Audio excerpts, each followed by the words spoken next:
Srimad Bhagavatam 5:11-17. Bhratravyamenam tadadabhyaveryam upekshayadhyedhitam apramattaham Guror Haresh Charanopasanaastro Jahivyalikam Swayamatmamosham. Bhratravyam, the formidable enemy. Enam, this mind. Tat, that. Adabhraviryam, very, very powerful. Upekshaya, by neglecting. Adhyedhitam, unnecessarily increased in power. Apramattah, one who is without illusion. Guru, of the spiritual master. Hare, of the Supreme Personality of Godhead. Charana, of the lotus feet. Upasana astra, applying the weapon of worshipping. Jahi, conquer. Vyalikam, falls. Swayam, personally. Atma mosham, which covers the constitutional position of the living entity. Translation and purport by His Divine Grace A.C. Bhaktivedanta Swami Srila Prabhupada Ki Jai. Translation: this uncontrolled mind is the greatest enemy of the living entity. If one neglects it or gives it a chance, it will grow more and more powerful and will become victorious. Although it is not factual, it is very strong. It covers the constitutional position of the soul. O King, please try to conquer this mind by the weapon of service to the lotus feet of the spiritual master and of the Supreme Personality of Godhead. Do this with great care. Please repeat. This uncontrolled mind is the greatest enemy of the living entity. If one neglects it or gives it a chance, it will grow more and more powerful and will become victorious. Although it is not factual, it is very strong. It covers the constitutional position of the soul. O King, please try to conquer this mind by the weapon of service to the lotus feet of the spiritual master and of the Supreme Personality of Godhead. Do this with great care. Purport: there is one easy weapon with which the mind can be conquered. Disobedience. Okay, this is changed. In the original one, it is neglect.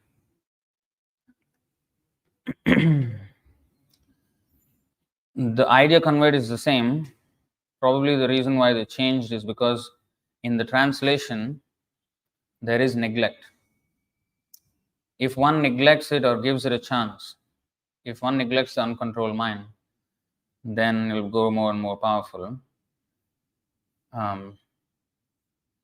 Disobedience is what actually Prabhupada meant by the word neglect when he wrote neglect there. It doesn't mean that we should neglect the mind, let the mind rove around. So, there's one easy weapon with which the mind can be conquered: disobedience or neglect. The mind is always telling us to do this or that. Therefore, we should be very expert in disobeying the mind's orders. Gradually, the mind should be trained to obey the orders of the soul. It is not that one should obey the orders of the mind. Srila Bhaktisiddhanta Saraswati Thakur used to say that to control the mind, one should beat it with shoes many times just after awakening and again before going to sleep. In this way, one can control the mind. This is the instruction of all the Shastras. If one does not do so, one is doomed to follow the dictations of the mind. Another bona fide process is to abide strictly by the orders of the spiritual master and engage in the Lord's service. then the mind will be automatically controlled. Sri Chaitanya Mahaprabhu has instructed Srila Rupa Goswami, Brahmanda Brahmite Kono Bhagyavan Jeev Guru Krishna Prasade Paya Bhakti Lata Bij. CC Madhya 19.151. When one receives the seed of devotional service by the mercy of the Guru and Krishna, the Supreme Personality of Godhead, the Supreme Personality of Godhead, one's real life begins. If one abides by the orders of the spiritual master, by the grace of Krishna, he is freed from the service to the mind. Thus end the Bhaktivedanta purports of the 5th canto, 11th chapter of Srimad Bhagavatam, entitled Jada Bharat Instructs King Rahugana. Om Ajnanatimirandhasya Jnananjanashalakaya Chakshurunmelitam Yena Tasmai Shri Gurave Namaha. Shri Chaitanya Manobhishtam Sthapitam Yena Bhutale Swayam Rupah Kadamahyam Dadati Swapadantikam Vandeham Shri Guru Shri Yutapada Kamalam Shri Gurun Vaishnavamscha Shri Rupam Sagrajatam Sahagana Raghunathanvitam Tam Sajivam Sadvaitam Savadhutam Parijana Sahitam Krishna Chaitanya Devam Shri Radha Krishna Padan Sahagana Lalita Shri Vishakhanvitamscha He Krishna Karuna Sindho Dinabandho Jagatpate Gopesha Gopika Kanta Radha Kanta Namostute Tapta Kanchana Gaurangi Radhe Vrindavaneshwari Vrishabhanu Sute Devi Pranamami Haripriye Vancha Kalpatarubhyascha Kripa Sindhubhya eva cha Patitanam Pavanebhyo Vaishnavebhyo Namo Namaha Nama Om Vishnupadaya Krishna Presthaya Bhutale Srimate Bhaktivedanta Swaminiti Namine Namaste Saraswate Deve Gauravani Pracharine Nirvishesha Sunyavadi Paschatya Deshatarine Jai Shri Krishna Chaitanya Prabhu Nityananda Shri Advaita Gadadhara Srivasadi Gaura Bhakta Vrinda Hare Krishna Krishna Krishna Hare Hare Hare Rama Rama Rama Hare Hare.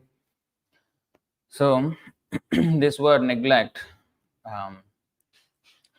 in the translation it is in the context of not noticing the wanderings of the mind and not being attentive enough.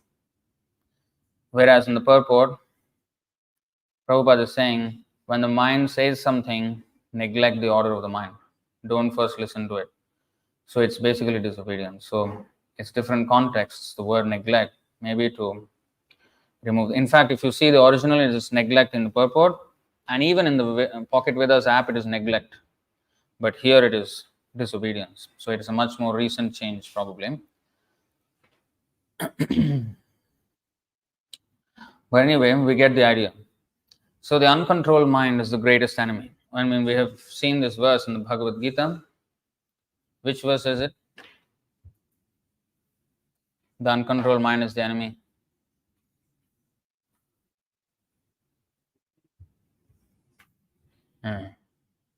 This is what happens when you put in the phone and never look at it again. Mataji? Huh? Yeah. See? 6, 5 and 6.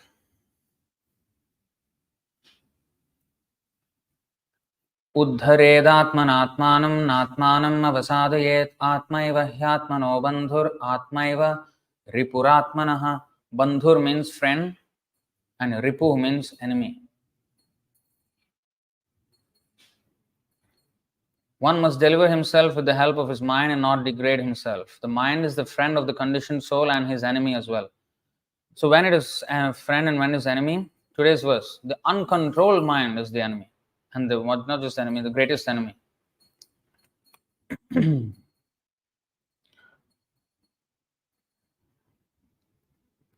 6.6 Bandhuratmatmanastasya yenatmaivatmana jitah anatmanastu shatrutve vartetatmaiva shatruvat. This should be in memory.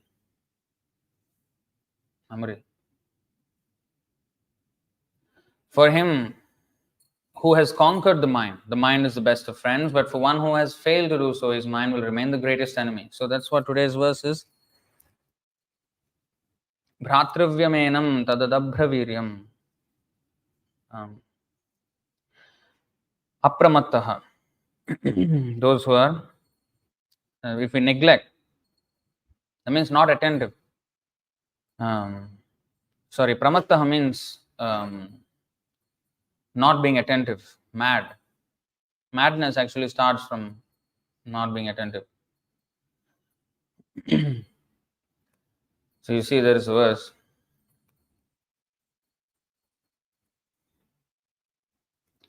प्रमत्तमुच्चैरिति कृत्य चिन्तया प्रवृद्धलोभं विषयेषु लालसं त्वमप्रमत्तः सहसाभिपद्यसे क्षुल्ले लिहानो हिरिवाकुमन्तकः. You see here the word pramattam and the word apramattah are there.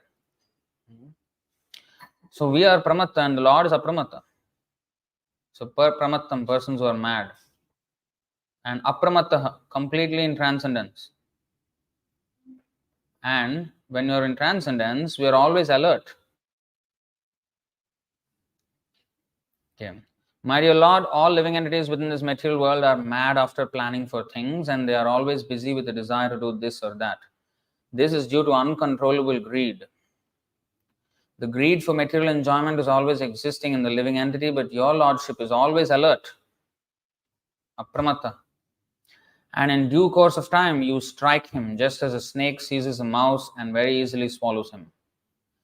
So here we can see the time element of the Lord. That's why time is called Kala Sarpa. It's a snake of time. Because this is what the snake does. The mouse is happy with his plans and eating and digging his burrow and raising his children, finding the food, and suddenly ambush predator. The snake is an ambush predator. It doesn't show you, hi, I'm coming, come, let's play who can run faster and who can catch you. No. Ambush. Ambush means what, You know what's ambush? Hide and suddenly at the last moment attack. That's an ambush. Without warning. I mean, all these predators, mostly they are ambush predators. Even the lion. They will try to close in as much as possible before they start chasing. Cheetah you can see from miles away and you cannot do anything about it. Yes.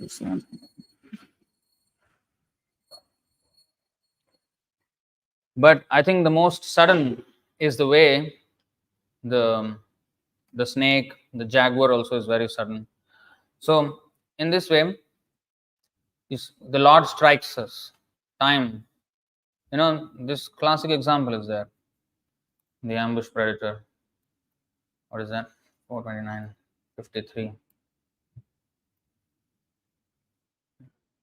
Shudram charam sumanasam sharane mithitva raktam षडङ्घ्रिगणसाम सुलुब्ध karnam agre vrikana sutrapo viganayyantam prishthe mrigam mrigayalubdhaka bana bhinnam. My dear king, please search out that deer who is engaged in eating grass in a very nice flower garden along with his wife. Okay, some romantic thing is going on in the garden.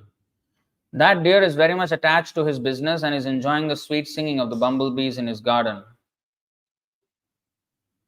Haribol, you're doing arti now? No. Close the curtain and do the arti behind closed curtain. Class time, you cannot do arti in front like that. That deer is very much attached to his business and is enjoying the sweet singing of the bumblebees in his garden. Just try to understand his position. He is unaware that before him is a tiger, which is accustomed to living at the cost of another's flesh. Behind the deer is a hunter who is threatening to pierce him with sharp arrows. Thus, the deer's death is imminent.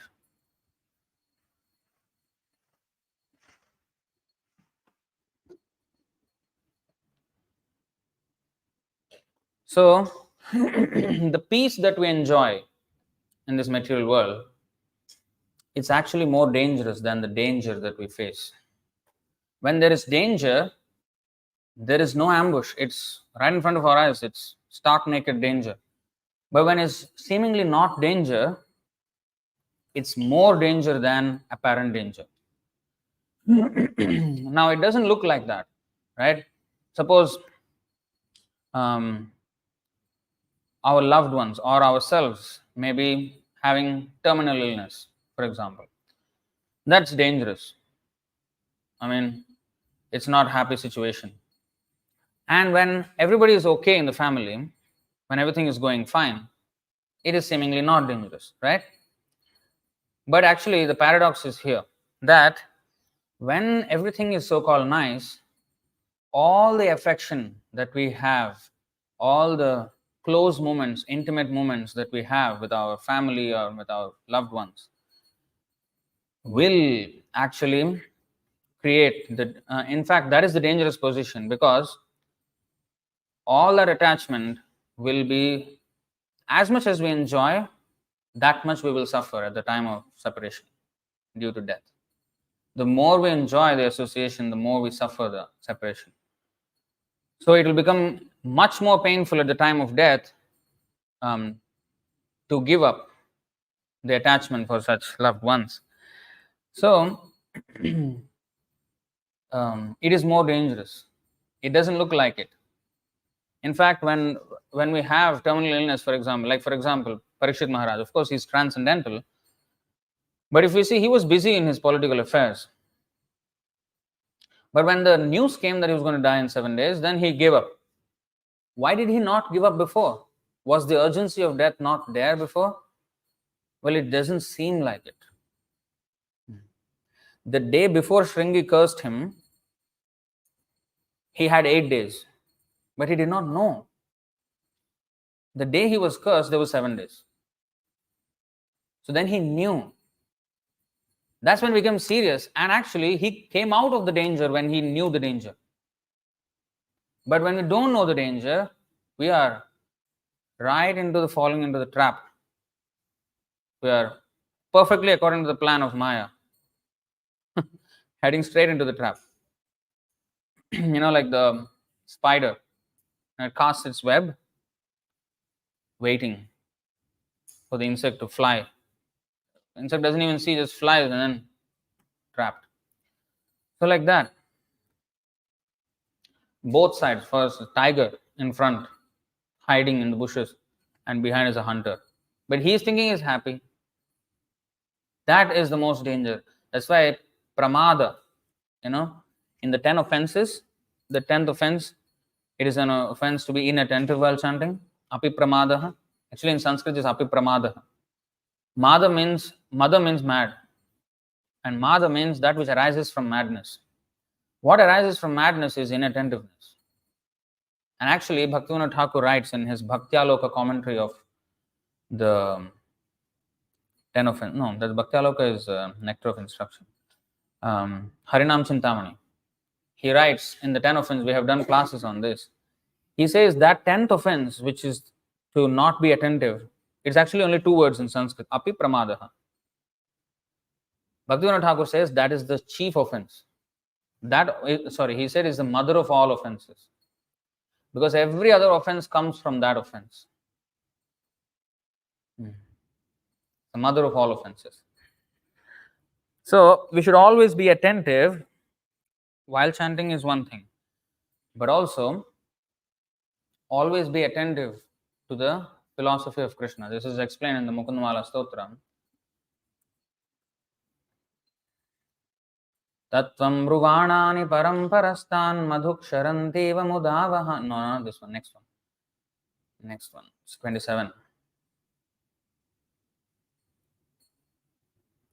Namami narayana pada pankajam karomi narayana pujanam sada vadami narayana nama nirmalam smarami narayana tattvam avyayam. Smarami narayana tattvam avyayam. At every moment, I bow down to the lotus feet of Narayana, I perform worship to Narayana, I recite the pure name of Narayana, and I reflect on the infallible truth of Narayana. This reflection, Smarami Narayana Tattvam, should be there. Sada. Because we are not elevated enough to chant like Haridas Thakur all the time. So, we are restless. But that restlessness can be employed in Krishna's service so that the focus of such restlessness is always the same. So, we're focusing on the subject matter, Vastu, which is Krishna, by different methods, using our different senses. So sometimes by chanting, sometimes by reading, sometimes by reflecting, sometimes by doing service in different ways, attentively, planning, like now Rath Yatra is coming, planning for the festival, distributing his books, cooking for him, starting a temple. Of course, there are gradations on the level of involvement that is there. For example, one who has to start a temple, that is different level of involvement. One has to be worried. Prabhupada said once, how to control the mind. He wrote a letter.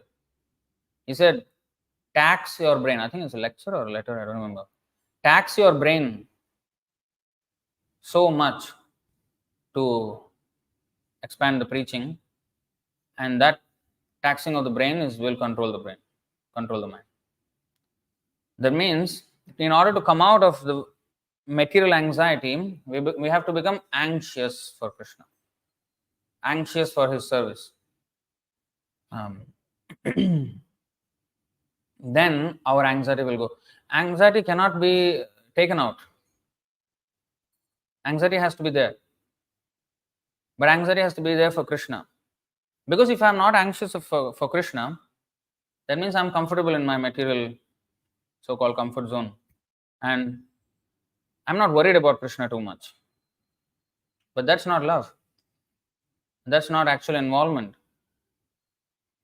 Like, when there is anxiety, for example, in the workplace for a deadline, then super focused, laser focused in the job, right? When there is anxiety. And when there is anxiousness, maybe for a family member or something, we become super conscious of every single thing. We become very sharp because our entire resources of mental capacity is used for that particular action. We're not thinking of anything else. We are laser focused on that one particular thing. So that is the secret, actually. Like, when somebody passes away, very close, one becomes, blank. That is exactly what Chaitanya Mahaprabhu says. Shunyayatam jagat sarvam govinda virahena me. That is anxiety. Shunyayatam jagat sarvam govinda virahena me. Nothing in the world makes sense, at least for a momentarily, for a person who loses his loved one, will feel like that if he is very much attached. Nothing makes sense in this world anymore for a while. Prabhupada called it crematorium realization. Shmashan Vairagya. Shmashan Vairagya means, when somebody dies, it's either fire or burying. People will come, attend, and then talk. Yeah, you know what? This is life. That's it. It's all finished. 2 days later, they're in the blockbuster movie opening show. Gone back. Maya is so powerful. So, Smashan Vairagya. The Vairagya that comes at the crematorium when we attend a funeral. Then after that, slowly it fades. So, that is not ideal. We have to be always conscious. In fact, the death of others is Krishna's way of reminding us. Warning is coming, you're on the line. Because when we start our life, mostly it's all friends. We make newer and newer friends and newer experiences. Everything adds. Everything keeps adding in our life. Once we reach middle age,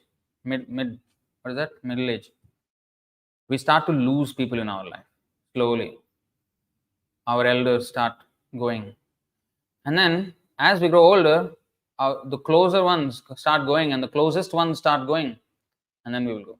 So there's warning.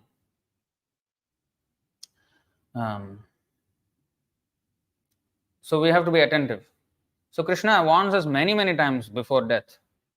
But ahanyahani bhutani gachanti hayamalayam seshas thavaramicchanti kimascharyamatah param. Maharaj Yudhishthir said, in fact, Yamaraj asked him, what is the most wonderful thing within this world? And he said this verse, hundreds and thousands of living entities meet death at every moment, but a foolish living being nonetheless thinks himself deathless and does not prepare for death. This is the most wonderful thing in this world. Just last Sunday, I was talking about that tree in front of our temple which got burnt. Yesterday I was sitting there chanting, the tree is no more there. I was like, wow, what? They cut the tree completely to the ground. No more. Actually, I saw the new leaves were coming. All the burnt leaves were, dried, but on the top, new leaves were coming out. But dead. So, everyone has to die.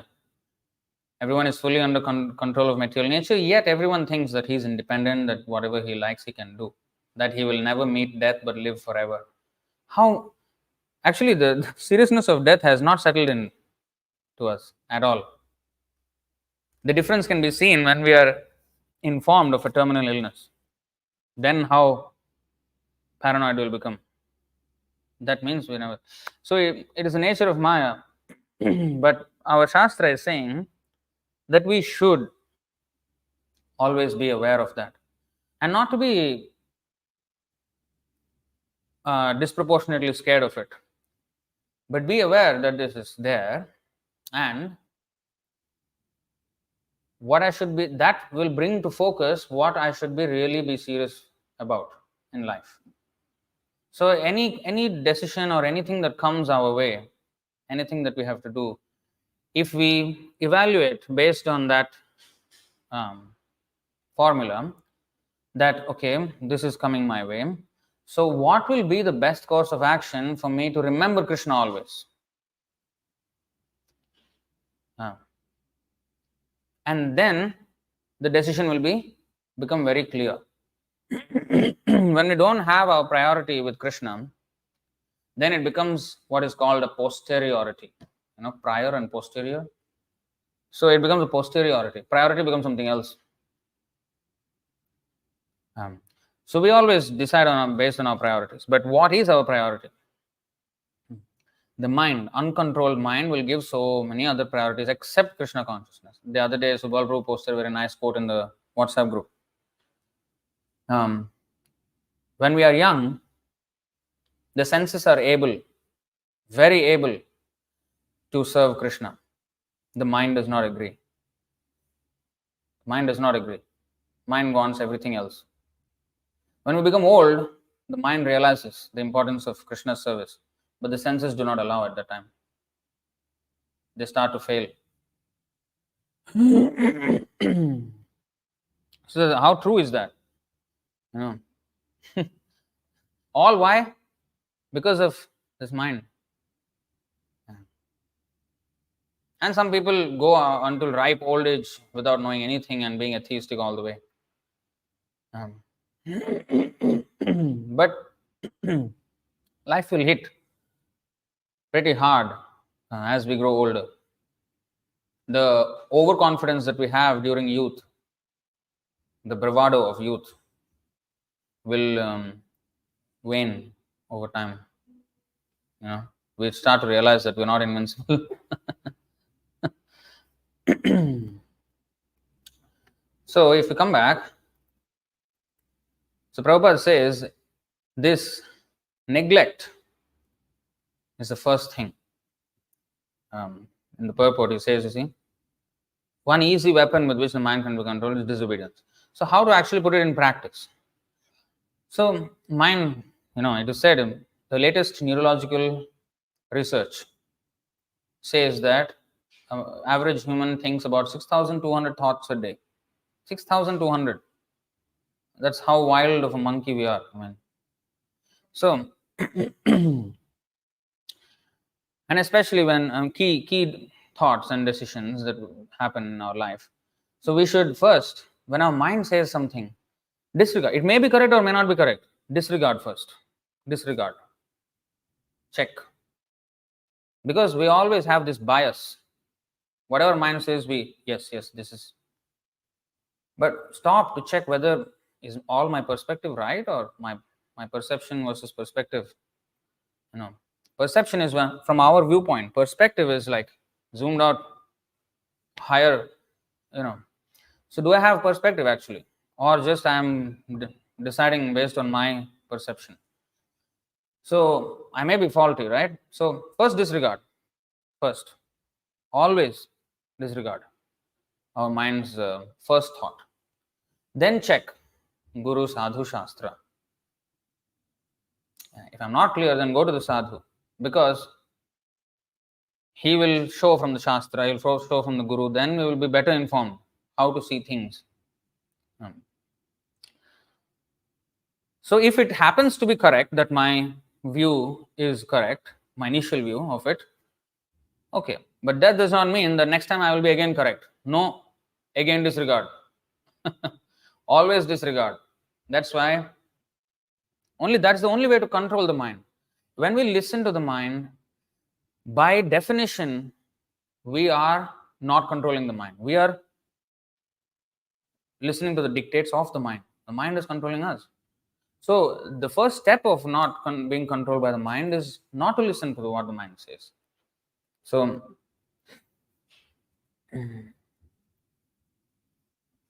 Nityam dadati kamasya chidram. Let's go from the 562 actually. You see here? Rishiruvacha satyamuktam kintviha va ekena manasodha vishrambham anavasthanasya shathakirata iva sangachante. Adha directly. See, however, after capturing animals, a cunning hunter does not put faith in them, for they might run away. Similarly, those who are advanced in spiritual life do not put faith in the mind. Indeed, they always remain vigilant and watch the mind's action. So we have to always look at our mind from a third person perspective. No, you stop first. That's why Bhaktisiddhanta, this is what it means by constantly beating the mind, morning and night. But we don't. We pamper the mind like anything. We treat the mind as if it's the greatest personality in the whole three worlds. That is the problem. That is the problem. Next, if you see, Tatha choktam na kuryat karhichit sakhyam manasi hyanavasthite yad vishrambha chirat chiranam chaskanda tapaishwaram. See, na kuryat karhichit sakhyam. All the learned scholars have given their opinion.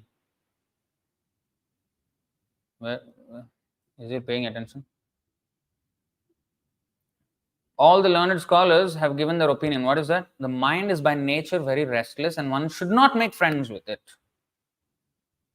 If we place full confidence in the mind, it may cheat us at any moment. Even Lord Shiva became agitated upon seeing the Mohini form of Lord Krishna, and Saubhari Muni also fell down from the mature stage of yogic perfection. Mind, tell you, Maya is so powerful. When we are, mind, Maya knows how to capture us. He knows how to capture us. When we are a little bit strong in our, what is that called? Attentiveness. If we are a little attentive, the mind knows what to do. Oh, he's on guard. Okay. Give him the illusion of control.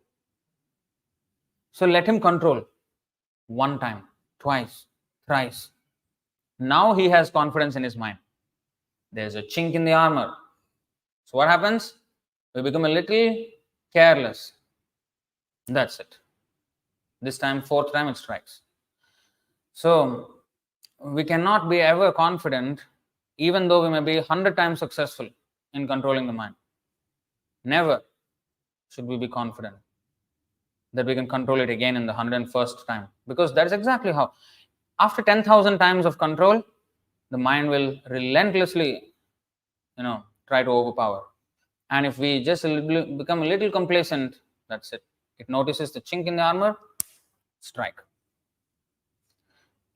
If you see, because when I was learning martial arts, this is what we observe.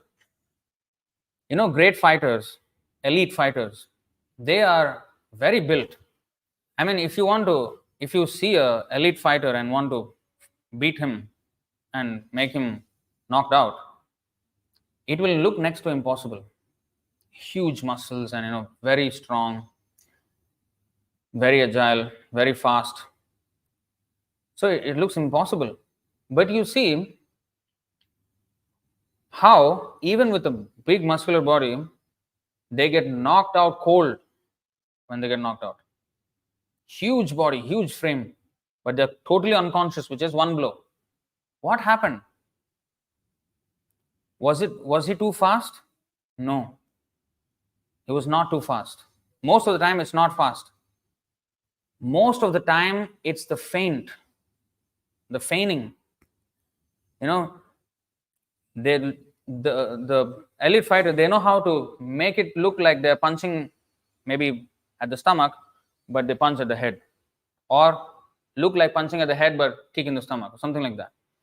It's always feigning the shot. So it's trickery actually that works in such elite levels, because they're too good at blocking themselves at any punch. They're very good at it. So the only way you can actually defeat them is by trickery, and of course you have strength to deliver that punch or whatever. So Maya is too powerful.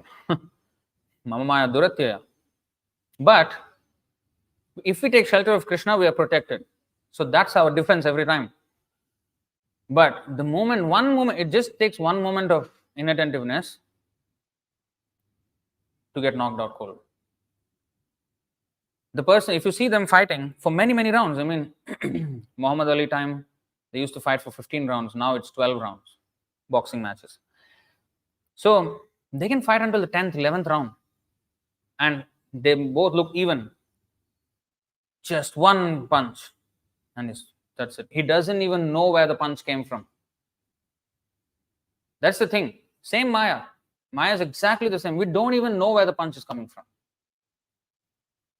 We are totally unaware. So that's why we have to become very alert. And what does this alert means? Always looking around like that? Not physically, but kind of.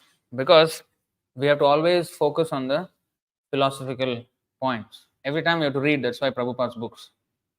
What happens with that is, we are constantly reminded, constantly pointed to all the strategic positions, like how Krishna is saying, you see, in the 3rd chapter of Bhagavad Gita, 339 or 40. Yeah. Indriyani manobuddhir asyadhishthānam uchyate eter vimohayatyesha jnanamavritya dehinam. The senses, the mind, and the intelligence are the sitting places of this lust. Through them, lust covers the real knowledge of the living entity and bewilders him. You see, purport how Prabhupada says. The enemy has captured different strategic positions in the body of the conditioned soul, and therefore the Lord Krishna is giving hints of those places, so that one who wants to conquer the enemy may know where he can be found. If we are not even aware of where it can be found, how are we going to conquer the enemy?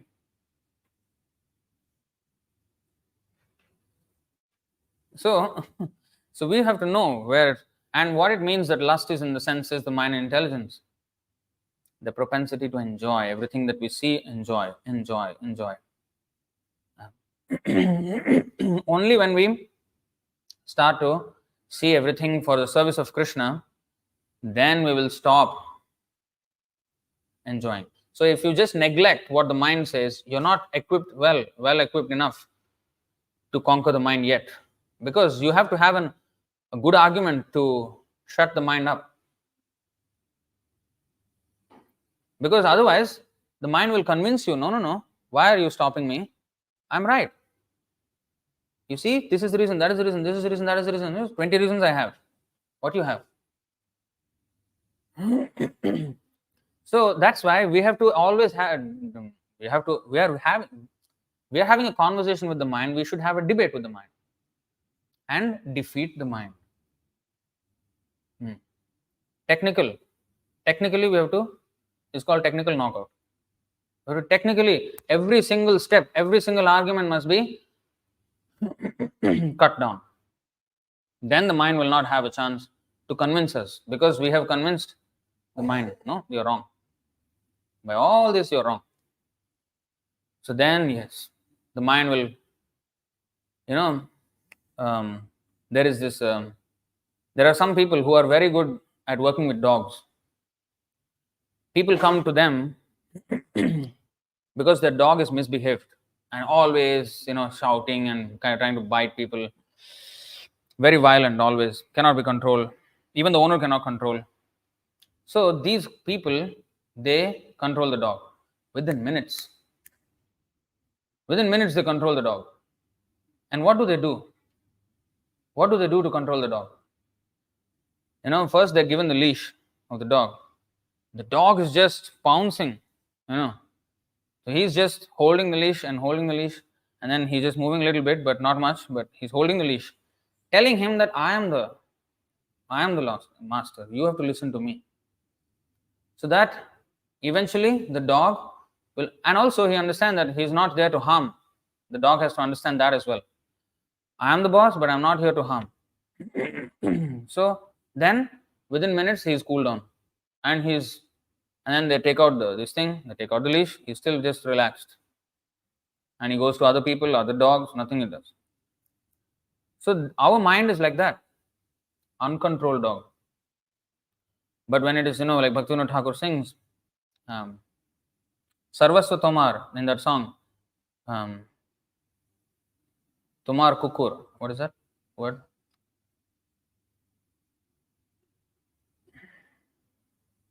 Tumi to Thakur, Tomar Kukur. So you are the Lord, I am your dog. So a dog who is faithful and submissive, then yes, that dog is very good. Will do anything for the owner. So we have to become like that. Now we are like that misbehaved dog. So our mind, manorathena asati, manorathena dhavato bahi.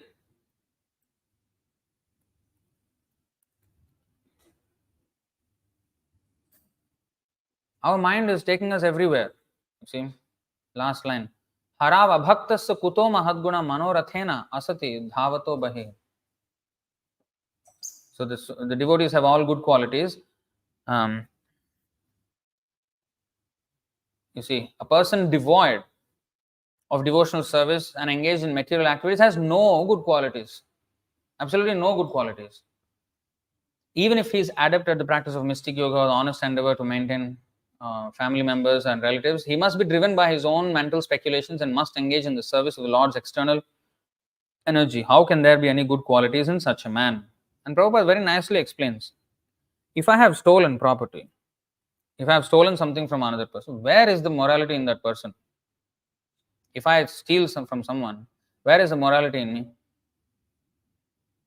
So I am stealing. Everything belongs to the Lord, Sarvaloka Maheshwaram. But we are claiming proprietorship. Where is the good quality in such a person? When he is, so that's why abhakta it cannot be. And what is the thing about him is manorathena. He is on the chariot of his mind. He is riding wild on the chariot of his mind. So how to make this mind submissive and come under control? This is where Guru is important. Guru Haresh Charanopasanastro. The weapon is Guru or Haresh. So there must be someone else. And usually we can't do it. We can't separate ourselves from the mind. We're unable to do that. It takes very advanced position to be able to actually watch the mind from a distance. No, we are usually hand in glove with the mind. So it is very difficult to do that. So how to do? That's why we have to have the spiritual master. Diksha Guru, Shiksha Guru, somebody who external, who will hold us accountable, so that we have to willingly submit, so that we can actually come to the point of conquering the mind. So we have to become a slave, Acharan Dasavan Nicha. We have to become a slave of the Guru. Slave means he has no independence. Just like nowadays, they changed the word to employee, so that, oh, we don't have slavery. That's all medieval dark ages. Now it's all more free. No, employee is nothing but a slave. You have no freedom. So that's a slavery. So slave, he has no say. If the boss says something, I can say, no, I won't do that. I will do something else. I cannot. So we are a slave at the moment. But we have to make the mind the slave. Like how, you see, Mukundamala 20. Jihve kirtaya keshavam muraripum cheto bhaja sridharam panidvanva samarchayachyuta katha shrotradvayatvam shrunu krishnam lokaya lochanadvaya hare gacchangri yugmalayam jighragrana mukunda pada tulasim murdhannamadhokshajam. So he's ordering now his senses. O tongue, praise the glories of Keshava. O mind, worship the enemy of Mura. O hand, serve the Lord of Shri. O ears, hear the topics of Lord Achyuta. O eyes, gaze upon Lord Shri Krishna. O feet, go to the temple of Lord Hari. O nose, smell the tulsi buds on Lord Mukunda's feet. And O head, bow down to Lord Adhokshata. So this is ordering. This stage we have to come, but because we cannot come, we have to become automatically, willingly a slave of the Guru. We cannot say no. That is obedience. That is explained. What is that? 3. Yeah. Let's search. Yes, sir. Yeah. 3:24:13. Yes, sir. एतावत्येव शुश्रूषा कार्या पितरिपुत्रकैः बाढम् इत्यनुमन्येत गौरवेण गुरोर्वचः. Badham means yes, sir.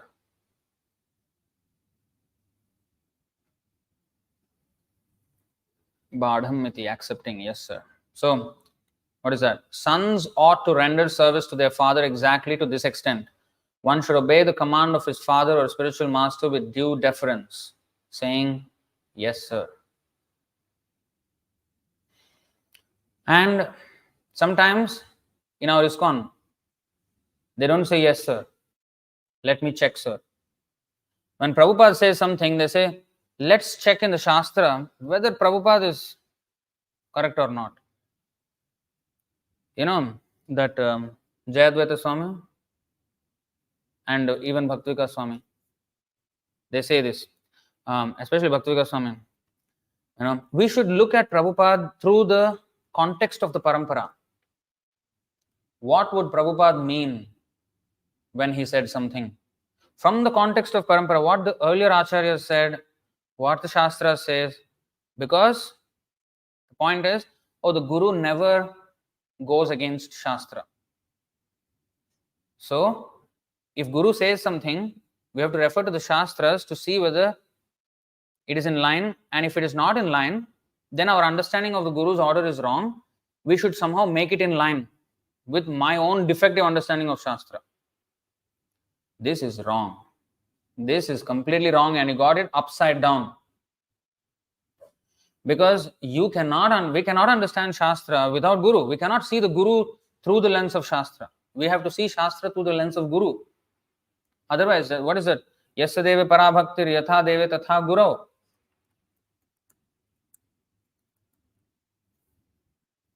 Tasyate kathitha he artha prakashante mahatmanah. Only unto those great souls who have implicit faith in both the Lord and the spiritual master are all the imports of Vedic knowledge automatically revealed. Now, there is a verse, Guru Shiksha Lakshan Dohar Parikshan, Madhya 24.330, that one has to check the Guru whether he is, proper. But first of all, Prabhupada is always proper. If we find Prabhupada improper, we are improper. Not only we are improper, we are jumping headlong, head first, dive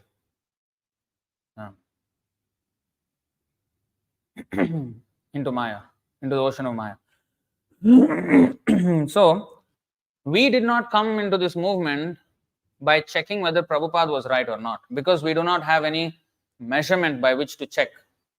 We don't even know what is actually right or wrong, what is a guru or not. Prabhupada even taught us how to even check the guru. How are we going to check such a person who has given us everything, even how to check? So, the actual way is Guru Krishna Prasadipaya Bhaktilata Bij. By 1042 Madhya. Yes, I'm coming to that now. So, now there's the exact point Prabhu was saying now. So when it appears that the spiritual master is transgressing Shastra, what should we do? Well, there are two things. Shukracharya did that, and Bali Maharaj rejected him. But what is the transgression there? That he asked Bali to not serve Vishnu. Even at the risk of my everything, I will serve. Even if he is Vishnu, if he is actually Vishnu, that is my greatest good fortune. My greatest fortune. Why is he preaching to me that this is as if it's wrong? So, that's one thing.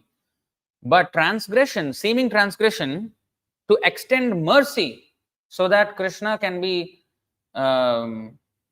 distributed even more mercifully, that is a different transgression.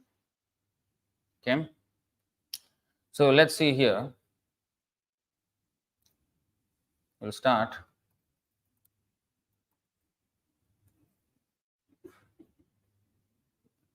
After hearing this, Sarvabhauma Bhattacharya asked Chaitanya Mahaprabhu, why did Ishwar Puri keep a servant who comes from a Shudra family? Okay, this is 10.1. This we quoted in the where? You know where we quoted this? Where did we quote this?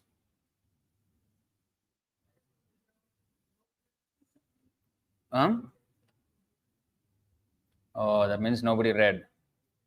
Yeah, IA 77. We quoted this. We should have a test on IA 77. Our devotees don't know anything. Okay, so why did Ishwar Puri keep a servant who comes from a Shudra family? So, okay, this in the purport we see here. According to Smriti Shastra, which gives directions for the management of the Varnashram institution, a Brahmana cannot accept a disciple from the lower castes. In other words, a Kshatriya, Vaishya or Shudra cannot be accepted as a servant. If a spiritual master accepts such a person, he is contaminated. So is this caste system, caste discrimination? No, this is by quality, merit-based, not birth-based. Okay. Next, if a spiritual master accepts such a person, he is contaminated. Okay. Sarvabhauma Bhattacharya therefore asked why Ishwar Puri accepted a servant or disciple born of a Shudra family. In answer to this question, Chaitanya Mahaprabhu replied that his spiritual master Ishwar Puri was so empowered that he was as good as the Supreme Personality of Godhead. As such, Ishwar Puri was the spiritual master of the whole world. He was not a servant of any mundane rule or regulation. An empowered spiritual master like Ishwar Puri can bestow his mercy upon anyone, irrespective of caste or creed. The conclusion is that an empowered spiritual master is authorized by Krishna and his own Guru, authorized, and should therefore be considered as good as the Supreme Personality of Godhead himself. That is the verdict of Vishwanath Chakravarti, Sakshat Dharitvena. An authorized spiritual master is as good as Hari, the Supreme Personality of Godhead. This is the most important now. As Hari is free to act as he likes, The empowered spiritual master is also free. As Hari is not subject to mundane rules and regulations, the spiritual master empowered by him is also not subject. An empowered spiritual master, Krishna Shakti Vina Nahitar Pravartana. An authorized spiritual master empowered by Krishna can spread the glories of the Lord, holy name of the Lord, for he has the power of attorney from the Supreme Personality of God. You know what is the power of attorney? You are giving him carte blanche. You know what is carte blanche in English? It's coming from French. It is absolute authority. That means he doesn't even have to check with Krishna, can I do this? He's given carte blanche. Anything, that's his power of attorney. That is what it means here. Power of attorney from the Supreme Personality of Godhead. In the mundane world, anyone possessing his master's power of attorney can act on behalf of his master. Similarly, a spiritual master empowered by Krishna through his own bona fide spiritual master, again he repeated twice this thing, own guru, should be considered as good as the Supreme Personality of Godhead. That is the meaning of Sakshat Dharitvena. Now, Chaitanya Mahaprabhu said, both the Supreme Personality of Godhead and my spiritual master Ishwar Puri are completely independent. Therefore, neither the mercy, okay, this is the point, the mercy of the Supreme Personality of Godhead nor that of Ishwar Puri is subject to any Vedic rules and regulations. Here, in order to extend mercy, the Guru sometimes transgresses, and this is different from the transgression of Sukracharya.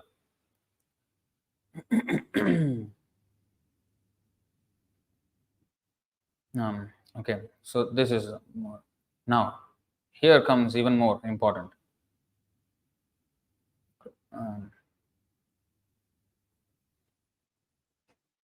Being obliged only by affection, Krishna is independent.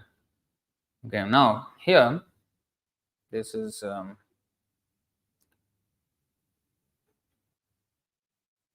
okay. Chaitanya Mahaprabhu then continued speaking to Sarvabhauma Bhattacharya. Consider this point: the servant of the spiritual master is always respectable for me. So then, Sarvabhauma Bhattacharya had a question. Chaitanya Mahaprabhu answered. Now Chaitanya Mahaprabhu has a question. Because Chaitanya Mahaprabhu was asked by Ishwar Puri to take Govinda as his servant, and Govinda happened to be his guru's god brother. Now Chaitanya Mahaprabhu is the disciple, so the Govinda is higher in social customs and spiritual custom, right? Because he is the guru's god brother. How can I ask Prabhupada's god brother to be my servant? I cannot, right? That is Maryada Vyatikrama. But Ishwar Puri asked Chaitanya Mahaprabhu to do that. So now, Chaitanya Mahaprabhu is asking this question. Consider this point: the servant of the spiritual master is always respectable for me. As such, it is not befitting that the Guru's servant should engage in my personal service, or rather, it's Guru's servant. So it is actually God brother. And then how can I engage in my? So it's Ishwar Puri's servant. Sorry. Even then, I cannot, because I call everybody Prabhu, right? That means what? I am servant. But to take service, that is not good. So as such, it is not befitting that the Guru's servant should engage in my personal service. Yet, my spiritual master has given this order. What shall I do? Now, a Guru's servants or disciples are all God brothers to one another. And as such, they should all respect one another as Prabhu or master. No one should disrespect his God brother. For this reason, Sri Chaitanya Mahaprabhu asked Sarvabhauma Bhattacharya what to do about Govinda. Govinda was the personal servant of Ishwar Puri, Sri Chaitanya Mahaprabhu's spiritual master. And now Ishwar Puri had ordered Govinda to become Sri Chaitanya Mahaprabhu's personal servant. So what was to be done? This was the inquiry Sri Chaitanya Mahaprabhu placed before Sarvabhauma Bhattacharya, an experienced friend. Then, Bhatta kohe, Guru Agya hoy balavan, Guru Agya na labhe Shastra Praman. Sarvabhauma Bhattacharya said, the order of the spiritual master is very strong and cannot be disobeyed. That is the injunction of the Shastras, the revealed scriptures. So this is a contest between Shastric instructions and the Guru's instructions. Okay. Now, Sasushruvan matari bhargavena pitur niyogat prahritam dvishadvat pratyagrahida grajasasanam tad agnya gurunam hiya vicharaniya. Being ordered by his father, Parshuram killed his mother Renuka, just as if she were an enemy. When Lakshman, the younger brother of Lord Ramachandra, heard of this, he immediately engaged himself in the service of his elder brother and accepted his orders. The order of the spiritual master must be obeyed without consideration. Now, so I did not understand one part of this verse in the beginning when we were actually trying to put this into the IS 77. So we did not realize. Okay, the first part we have realized that Jamadagni, father of Parshuram, ordered him to kill his mother, and he just took out a sword and beheaded her without any hesitation. Now, the second part is what I did not understand. When Lakshman heard this, he immediately engaged himself in the service of his elder brother and accepted his orders. So what was the order of Ramachandra that he had to think of Parshuram's example? So I found there was a hint here in the purport. This is a quotation from Raghuvamsha 14.46. So then I looked for Raghuvamsha on the internet. In Wikipedia, there was this. So Raghuvamsha was written by Kalidas. It's an epic poem, very long, about Rama, Ramachandra's Leela. And we found actually by one Hanumant Rao, who translated all these verses. And we found the translation of 1446, this exact verse, and we went to 1445. The context was when Ramachandra ordered Lakshman to take Sita away when she was pregnant and leave her in the forest. So that was the context. So actually Ram asked Bharat and Shatrugna. They did not. They did not dare. They could not. Their feelings did not allow them to do so. But Ramachandra knew that Lakshman would do it. Why? Because Lakshman did not have any affection for Ramachandra or Sita? No. Lakshman will obey my order. He told Lakshman. And Lakshman also, it was very difficult for him to do that. Extremely difficult. How can I leave her there in the forest? And that too, when she was going, she did not know that she was being left there. Once she reached, only then he told. So, to protect a woman is what Shastra says.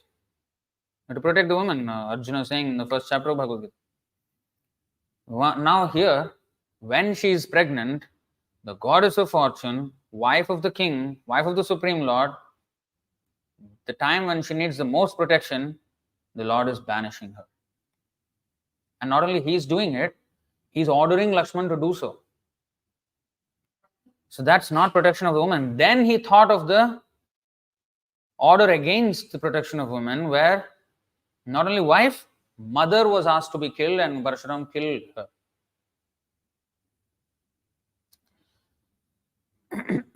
Of course, the story goes that Parshuram knew that Jamadagni was very powerful, and therefore, if he is very obedient to Jamadagni, then he will benedict him, because he asked him to kill mother and kill the brothers also. So he killed all of them. Then Jamadagni was very pleased. Then he said, ask 2 boons. Then Parshuram asked, bring them back to life and make them forget what happened just now. So that happened. But he did not hesitate to. So that was the context. So, what is the conclusion? The last line. Agnya guru nam hi avicharaniya. Vicharana means to contemplate, to analyze, or to evaluate whether the guru's order is correct or not. That cannot be done. We can do vicharana on how to execute the guru's order, but not whether the guru's order is applicable or not. It is always applicable. Now, next is from the Ramayana, Ayodhya Kanda 22.9. This is Ramachandra himself saying, Nirvicharam Guroragnya. Again, same thing. Avicharaniya, Nirvicharam. Guroragnya Maya Karya Mahatmanah Shreyo Hevam Bhavatyascha Mama Chaiva Visheshatah. The order of a great personality like a father must be executed without consideration, because there is good fortune in such an order for both of us. In particular, there is good fortune for me. Of course, here, both of us means here Ram and Sita, because his father, Dasharath ordered him to go, banished him to the forest, of course, at the behest of Kaikeyi. But this is the thing. Sudden turn of events. Why? No. Just follow the order. Particular, there's good fortune for me. That means for a disciple, if he engages in the service without questioning the order of the Guru, that is good fortune for him. It may not appear good fortune. Ram going into the forest was not good fortune. Whole Ayodhya was saying, don't go. Dasharath himself did not have the heart to leave him. In fact, he died because of separation from Ram. But when the order was given, he was just followed. Ramchandra did not question. And Lakshman did not question. And what did Lakshman do? Although it is said that, we should not do vichar, Lakshman did vichar. He looked for past incidences where is there a precedence of such a contest between Shastra and the Guru's order. And there was, in a similar context where the women's protection is, and especially mother, even more this thing. So more severe. So, and killed. Here she is not being killed, banished. So much more severe example. And if you see that example, Parshuram, who is he? One of the Dashavatar, one of the avatars of Vishnu. Lakshman, who is he? Avatar. Ramchandra, who is he? Avatar. Chaitanya Mahaprabhu, who is he? Avatar. Krishna himself in 4 different forms, telling us that Guru's order is without reproach. We cannot disobey, even if it seems against Shastras. And this is ISKCON's contest that they say, there has never been a precedence of Ritvik system where a spiritual master has gone away and then he's still initiating when he's not physically around. Well, Prahlad Maharaj heard Narad Muni, he did not see him. Brahma heard the Lord Tapa when he did not see him. Okay, we have enough examples in our parampara itself. But even Vishwanath Chakravarti and Narottam Das Thakur, 200 years apart. Yes, there were 4 non-Uttamadhikaris between them. But then, if you see the song of Bhakti Siddhanta Saraswati Thakur on our parampara, Gaudiya Vaishnava parampara, and how he names each of the people in the parampara. There is a song, Brahma Hoita Chaturmukha, that starts with that. So that song, he says that Narottam Das Thakur accepted Vishwanath Chakravarti Thakur as his servant. How could he accept when he was 200 years apart? So this is very different. This is a wrong calculation if we think that the spiritual master is not, there, so he cannot. When Prabhupada was there in the Radha Damodar temple, Rupa Goswami, because from his window he could see the Rupa Goswami Samadhi.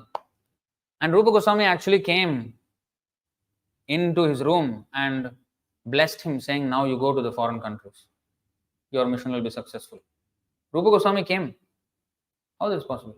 Bhaktisiddhanta Saraswati Thakur came so many times. You may say, Bhaktisiddhanta he met. Rupa Goswami did not meet, right? Rupa Goswami came. Krishna, so-called, he did not meet, right? He was not with Arjuna at that time. But Krishna came and massaged his heart on the ship. He came in the Dashavatar and protected the ship. I mean, he's having constant communion with Krishna, not just one-off incidences in his life. Yeah.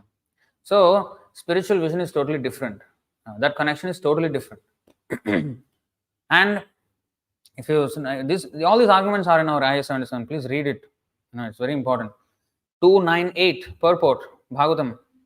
The potency of the message will not get diminished even if the vibrator of that message is apparently absent.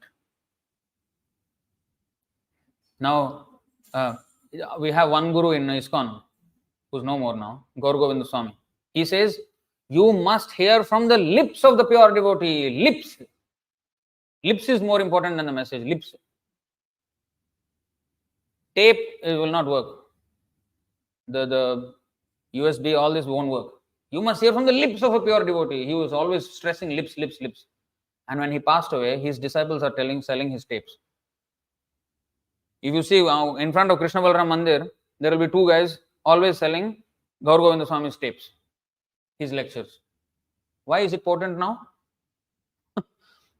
When he himself said lips are more important than tape, tape has no potency, transcendental potency, lips. This is stupidity. This is where we can see it is stupidity. So when there are too much hubris, ego, they forget basic truths. They become blind. So even if there was never been a Ritvik system where a guru has ordered his disciples to initiate on his behalf, never in history, no precedence, that does not disqualify the order of Prabhupada. You cannot evaluate Prabhupada's order saying that, oh, it was never done, so Prabhupada cannot do it. So when Prabhupada said this Ritvik and all that, he did not mean it beyond his disappearance. And therefore, we have to interpret it that it was an interim arrangement until he was there personally, physically. That is your interpretation. There is interpretation. We cannot therefore evaluate avicharaniya. We are talking about today, the topic is mind control. This is how the mind goes out of control. When we think that we are more than the Guru, Guru is there to control our mind. When we try to even sit on top of the Guru, that's it, we have no hope. No hope. And this is explained here.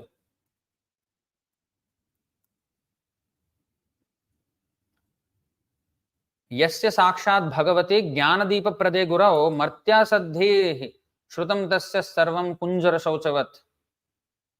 The spiritual master should be considered to be directly the Supreme Lord. So if Supreme Lord says something, or a Guru says something, sakshat dharitvena, it is the same status. Because he gives transcendental knowledge for enlightenment. Consequently, for one who maintains the material conception that the spiritual master is an ordinary human being, everything is frustrated. His enlightenment and his Vedic studies and knowledge are like the bathing of an elephant. They will not cleanse him, they will make him more dirty. He will again throw all the dust on his body. And he will fall down. So this controlling of the mind comes when we thoroughly accept the service of the spiritual master. In his 1961 Vyasapuja offerings, Prabhupada wrote to Bhaktisiddhanta Saraswati Thakur, there are 4 kinds of disciples. Guru Bhogi, Guru Tyagi, Guru Drohi, Guru Sevi. Only the Guru Sevi is the real disciple. Guru Bhogi, Guru Tyagi, Guru Drohi are not disciples. They may have initiated names or anything, and they may be in the movement for, forever. But they can be Guru Bhogi means to enjoy the property of the Guru and not serve him. Guru Tyagi means one who disobeys the order of the Guru. Guru Drohi means one who is a traitor. That means not only he disobeys, but he preaches to others to disobey also. Instead of bringing people to Prabhupada, they bring people to some third class gurus. He's a traitor, taking everything from Prabhupada and working against his interest. All these 3 are not disciples. Guru Sevi, the one who does seva for the Guru, like Prabhupada, he took the message and went. And we can see who is successful.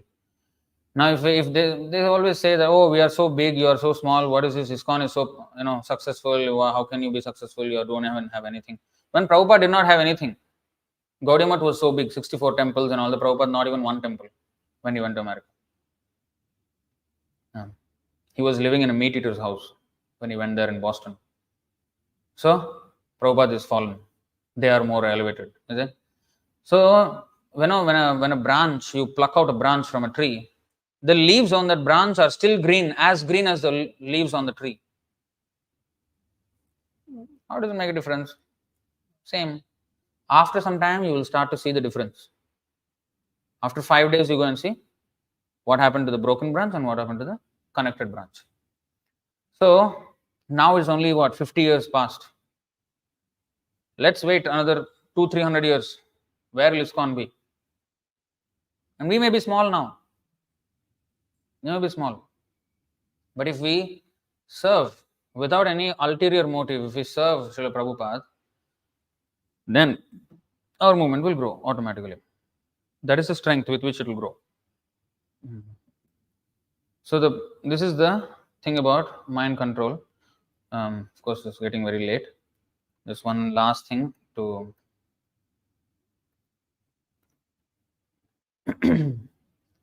यावन् निर्काय रथमात्मवशोपकल्पं धत्ते गरिष्ठचरणार्चनया निशातम् ज्ञानासिमच्युतबलो दधदस्तशत्रुः स्वानन्दतुष्ट उपशान्त इदं विजह्यात्. As long as one has to accept a material body with its different parts and paraphernalia which are not fully under one's control, one must have the lotus feet of his superiors, namely his spiritual master and the spiritual master's predecessors. By their mercy, one can sharpen the sword of knowledge, and with the power of the Supreme Personality of Godhead's mercy, one must then conquer the enemies mentioned above. In this way, the devotee should be able to merge into his own transcendental bliss, and then he may give up his body and resume his spiritual identity. Here he is saying we have to honor the spiritual master and his predecessors.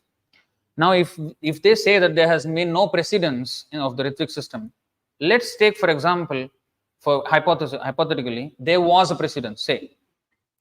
So then now Prabhupada becomes bona fide, is it? Why? Then what happened to that first time when that guru, whoever the Acharya, if he did, suppose, say Rupa Goswami did Ritvik system, and or say somebody like Rupa Goswami, okay, you can say direct Chaitanya Mahaprabhu disciple or something. Let's say somebody, Vishwanath Chakravarti Thakur decided to do Ritvik system, suppose.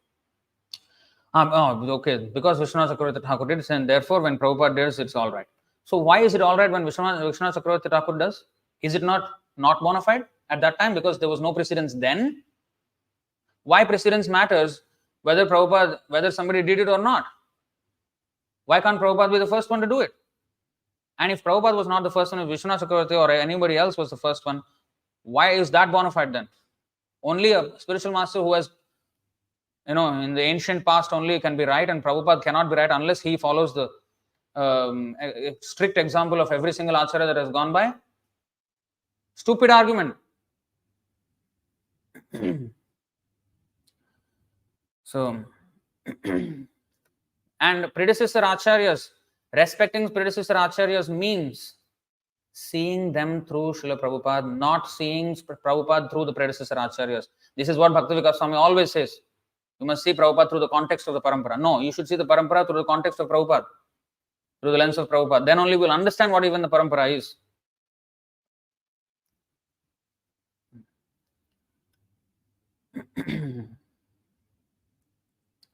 Since the spiritual master is the captain, one must serve the spiritual master very sincerely so that his mercy one will be able to get the mercy of Supreme Lord. Achyuta Bala, the strength we get to control the mind, to control a very, impetuous horse, which is also the mind what is compared to in 1087-33. So to control an impetuous horse, we must have sufficient strength. So with this Achyuta Balaha, Balaram is Balaha, and Bala comes from him. Strength from Krishna is gotten when Krishna blesses us. Mama Maya Duratya, Mameve Prapadyante Maya Metam Tarantate. By my strength you can overcome Maya, Krishna says. So how to get this my strength, Achyuta Bala? By satisfying Krishna. How to satisfy Krishna? Yasya Prasadat Bhagavat Prasada. By satisfying the spiritual master. Therefore, by satisfying the spiritual master, we get strength from Krishna, by which we can make proper priorities and proper decision. Shudram Hridaya Daurbalyam. Krishna said, Arjuna, you are weak. You are acting like a eunuch. You are not man enough to fight. So it's not just the masculine thing or the warrior spirit that he was trying to incite, but also this Daurbalyam, Hridaya Daurbalyam, this weakness of the heart, is actually because of lack of spiritual strength. This Achyuta Bala, when he's not there, because what was Arjuna doing? Manorathe Nasate. He was riding on the chariot of his mind, putting forward all kinds of arguments without being able to solve his problem. When Krishna started his thing, finally, Karishya Vachanam Tava, Sarvameta Dhritam Manye, yes, now everything is clear. This is Achyuta Bala. Achyuta Bala means we become sharp. No more confusions. Why? In the beginning, Arjuna gave priority to his family relations and not to the order of Krishna. Finally, when he got strength, he gave preference to order of Krishna, Karishya Vachanam Tava, and not to the family. So his focus changed, his priorities changed to the order of it. So this is what it means by controlling the mind. The whole Bhagavad Gita is a masterclass on how the mind can be controlled by surrendering to the instruction of the spiritual master, which today's verse is about. So the spiritual master is certainly very merciful to his disciples, and consequently by satisfying him, a devotee gets strength from the Supreme Personality of Godhead. Sri Chaitanya Mahaprabhu therefore says, Guru Krishna Prasadipaya Bhakti Lata Bij, one must first please the spiritual master and then one automatically pleases Krishna and gets the strength with which to cross the ocean of nations. If one seriously desires to return home back to Godhead, one must therefore become strong enough by pleasing the spiritual master. For thus one gets the weapon with which to conquer the enemy, and one also gets the grace of Krishna. Simply getting the weapon of jnana is insufficient. We have a knife which is not sharp is insufficient. We have to have it sharpened. So, one must sharpen the weapon by serving the spiritual master and adhering to his instructions. So, jnana is the weapon. But that jnana will not be sharp if we don't engage in Krishna's service. It will become a blunt jnana. Won't help us. That's why there are many so-called scholars in ISKCON. Shastric Advisory Committee is there in ISKCON. Blunt like hell. Blunt like hell. They cannot even discern one single thing. They are the ones who are putting female gurus, everything nonsense they are putting. Every sort of deviation that is coming into ISKCON, Shastric Advisory Committee is giving their stamp of approval. In general warfare, one must take help from his chariot and horses in order to conquer his enemy, and after conquering his enemies, he may give up the chariot and his paraphernalia. Similarly, as long as one has a human body, one should fully use it to obtain the highest perfection of life, namely going back to Godhead. So, this is the thing. So, any questions or comments on this topic?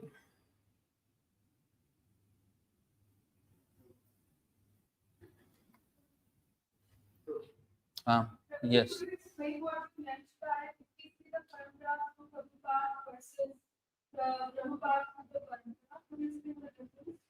So, if Prabhupada says something, for example, Ritvik system of initiations or anything, to see Prabhupada through the context of the parampara means, what did Shastra say, what did our previous acharyas say, that would confine the order of Prabhupada within those limits. So if Prabhupada said Ritvik system henceforward, so Shastra, in our previous acharyas never did that, so he would not have meant it post his departure, physical departure. So there is a limit that is being exercised because of the context of the parampara. So how far is Prabhupada's order valid is defined by the parampara's example or previous precedents. So that is seeing Prabhupada through the context of the parampara. Whereas we have to understand what even the predecessor acharyas mean when they said whatever they said. Prabhupada said many times, you cannot understand my predecessor acharyas unless you understand through me. For example, I was telling her also the other day, Rupa Goswami, if you see the Nectar of Devotion, Rupa Goswami gives a order that one should worship Ganesh every day before worshipping Krishna. Just like any Hindu would do, in the beginning we should worship Ganesh and then start our Krishna worship so that any obstacles will be gone in the process of our seva. Which is technically not at all against Vaishnava principle, if we see it that way. But Prabhupada forbade us to worship Ganesh. Now you may say that how come they have a disagreement? How come one acharya is against the other acharya? Maybe Prabhupada is wrong, Prabhupada is not following Rupa Goswami. Oh, that is trying to see Prabhupada through Rupa Goswami's perspective. But there is no disagreement between Prabhupada and Rupa Goswami. Prabhupada is saying the fault in us that we eventually will start Ganesh worship for a different reason. And people will come to our temple, oh Ganesh ji, Jai Ganesh, Jai Ganesh. And then they will put exams, books, and everything. It will become very materialistic very soon. And if Ganesh is there, why not Shiva, who is Param Vaishnav? Why not Durga Devi, who is Vaishnavi Devi? All Vaishnav will come out, 330 million Vaishnavas will come out there. And I will not become a Vaishnava after that. So, He knows the downward spiral, the slippery slope, so he checked it right at the start. So it is because of our inefficiency that Prabhupada gave a certain order according to our time, place, and circumstance. But Prabhupada is not in disagreement with Rupa Goswami on the principle where, if you see, like this verse, 10:22:4. Gopis are praying to Katyayani. Katyayani Vrata is this actually. Katyayani Mahamaye Mahayoginyadhishwari Nanda Gopasutam Devi Patim Me Kurute Namaha Iti Mantram Japantastyaha Pujam Chakruh Kumarikaha. You see, each of the young unmarried girls performed her worship while chanting the following mantra. O goddess Katyayani, O great potency of the Lord, O possessor of great mystic power and mighty controller of all, please make the son of Nanda Maharaj my husband. I offer my obeisances unto you. This is praying to Durga Devi to get Krishna. Gopis were doing this. But we are not advised to do this. We are not on their level. And even if you see in this Sukhada Kunj in Navadvip, Bhaktivinoda Thakur's house, you will see there Gopishwar Shiva will be there. He used to worship Gopishwar Shiva. But because he's praying to Shiva to gain entrance into Raslila, because he was guarding the Raslila arena. So, for a different reason. And even Yudhishthir Maharaj, he called all the demigods in the Rajasuya Yajna because he wanted to show that Krishna is the Supreme Personality of God. So, sometimes devotees, great devotees may engage in seeming demigod worship, but it's not. But we being conditioned souls, and especially Hindus, being accustomed to all sorts of demigod worship, we are not adept at understanding the nuances, or even if the devotees do understand, non-devotees don't, and even devotees also eventually will go down with their everything, it'll become same like Hindu hodgepodge. So Prabhupada wanted to keep it very strict. So he introduced Narasimhadev worship to remove obstacles. Because Ganesh is getting his power from Narasimhadev, we'll go to Narasimhadev directly. So in this way, so there was no disagreement, but there are similar examples even in the purports, if you see, where Bhaktisiddhanta Saraswati Thakur resolves an apparent 180-degree contradiction between Jiva Goswami and Madhvacharya in the purports. In the 11.2.6 purport, you can see. Bhajanti ye yatha devan deva api tathaivatan chhayeva karma sachivaha sadhavo deenavatsalaha. You see here. Those who worship the demigods receive reciprocation from the demigods in a way just corresponding to the offering, like a businessman almost. The demigods are attendants of karma, like a person's shadow, but sadhus are actually merciful to the fallen. So here his point is sadhus are more merciful than the demigods. Now, if you see in the purport, let's see.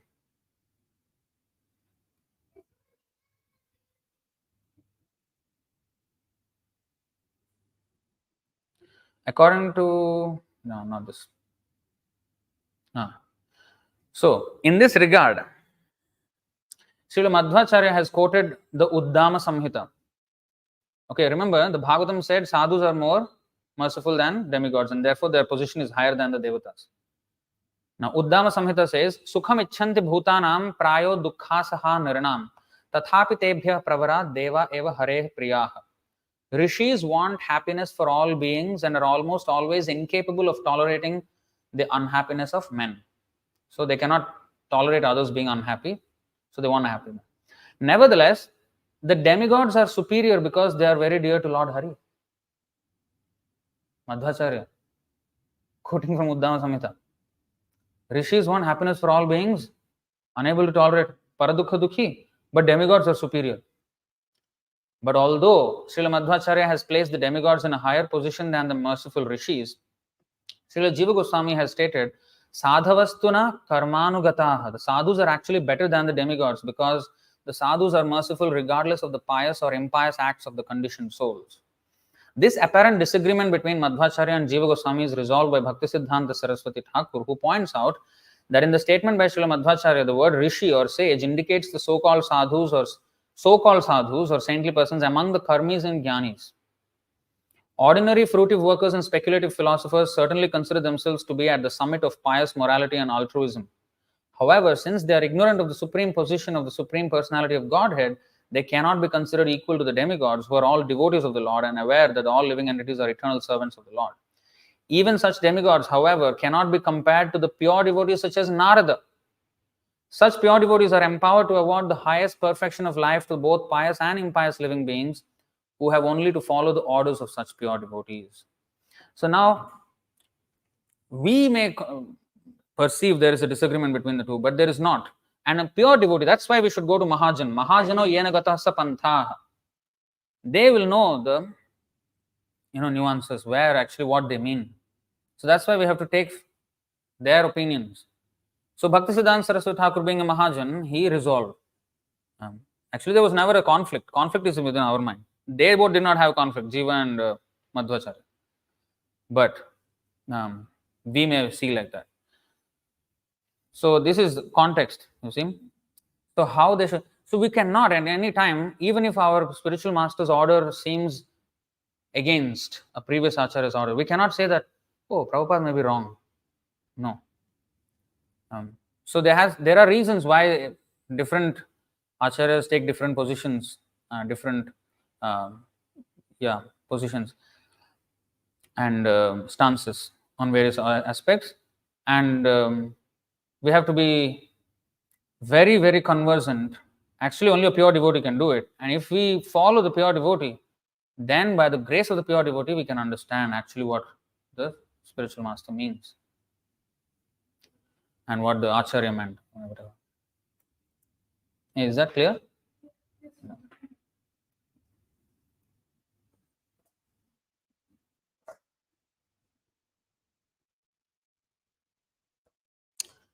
All right, so we'll stop it here. Grantaraj Srimad Bhagavatam. Anything you want to add Prabhu?